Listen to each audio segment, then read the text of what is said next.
विभाजनकारी उन ताकतों को बेनकाब करना होगा जो केवल अपना उल्लू सीधा करने के लिए समाज को बांटना चाहती है, तमाम वादों के आधार पर बांटना चाहती है।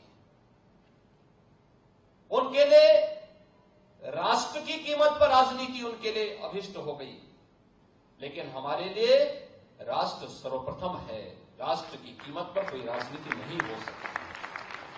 हमें चुनना होगा, पहले राष्ट्र को चुनेंगे, उसके लिए किसी भी प्रकार के बलिदान देने के लिए तैयार होंगे, लेकिन उसकी कीमत पर कोई राजनीति स्वीकार्य नहीं है।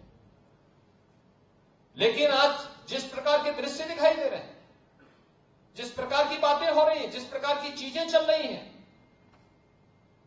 आपने देखा होगा इन सब के मुंह बंद है बांग्लादेश की घटना पर। कोई बोलना नहीं चाहता क्योंकि उन्हें भय है, अगर वो बोलेंगे तो उनके वोट बैंक खिसकते हुए दिखाई देंगे। उनके पैरों के नीचे की जमीन जिस पर वे लोग खड़े हैं, वे अंगारे उनको ही जलाते हुए दिखाई दे रहे होंगे, और इसलिए वे मौन हैं, बोल नहीं सकते। जो लोग दुनिया के अंदर अन्य मुद्दों पर बोलते हैं, मुखर होकर के बोलते हैं, उनको फिलिस्तीन दिखाई देता है, लेकिन बांग्लादेश नहीं दिखाई देता।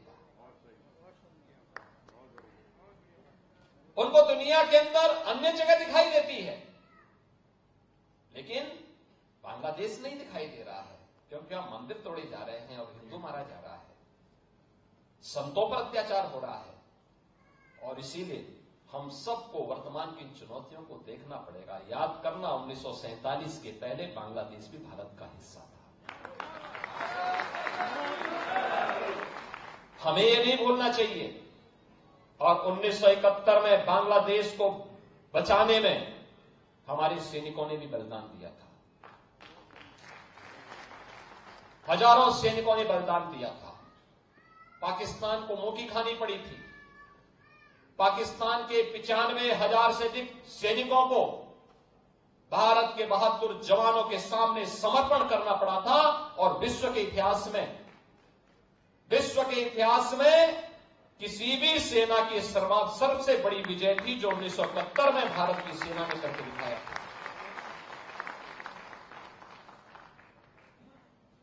इसलिए हम सबको वर्तमान में अपने आप को उसके लिए तैयार करना होगा, देखना होगा कि देश रहना चाहिए, सनातन धर्म हर हाल में रहना चाहिए, हमारी विरासत का हर हाल में संरक्षण होना चाहिए, और उसी विरासत के संरक्षण की दिशा से ये विकास के कार्य उसके साथ जोड़े जा रहे हैं, उसको आगे बढ़ाने का काम हो रहा है। मुझे पूरा विश्वास है कि हमारा ये ब्रज क्षेत्र अपनी इस विरासत को संरक्षित करते हुए निरंतरता को आगे बढ़ाते हुए आगे बढ़ेगा, कोई संदेह नहीं होना चाहिए। और मैं आपको इस बात के लिए आश्वस्त करता हूं कि केंद्र और राज्य शासन दोनों मिलकर के इस अभीष्ट लक्ष्य की प्राप्ति करने के लिए जो कुछ भी सर्वोत्तम होगा वो हम करेंगे, हम लोग करेंगे। न्यूज नेशन अब व्हाट्सएप पर खबरों के ताजा अपडेट के लिए न्यूज नेशन के इस QR कोड को स्कैन करें।